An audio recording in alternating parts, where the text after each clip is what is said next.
अस्सलाम वालेकुम, कैसे हैं आप लोग सब। उम्मीद है सब खैरियत से होंगे। आज मैं बना रही हूँ ज़बरदस्त भिंडी का शोरबे वाला सालन।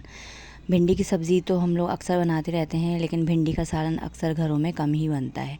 तो आज मैं ज़बरदस्त ये बना रही हूँ सालन। तो देखते हैं इसके लिए क्या चीज़ें चाहिए। सबसे पहले मैंने यहाँ पे आधा किलो भिंडी ले ली है। इसको पहले मैंने धोया है, उसके बाद इसको काटा है।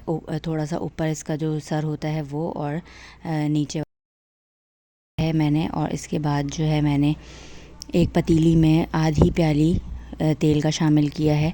उसके बाद मैंने 2 प्याज और 2 टमाटर बड़े साइज़ के, इसको मैंने लाल किया प्याज को, और टमाटर के साथ ब्लेंड करके इसको मैंने यहाँ पे शामिल कर दिया। इसके साथ कुछ मसाले जाएंगे, जिसमें नमक हस्बे ज़ायका है, आधा चाय का चमचा हल्दी जाएगी, चिकन पाउडर जाएगा, आधा चाय का चमचा लाल मिर्च जाएगी, और आधा चाय का चमचा हल्दी का जाएगा। ये हमने इसमें यहाँ पे शामिल कर दिया है।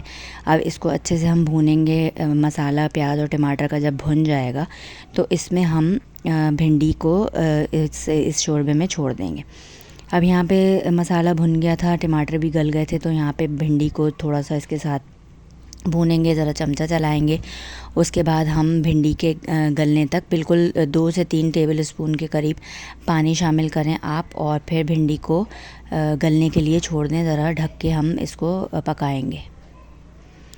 फिर हम यहाँ पे ढक के इसको पकाएंगे, और उसके बाद जब भिंडी गल जाएगी तो हम इसको चेक करेंगे, और फिर इसको दम पे रख देंगे।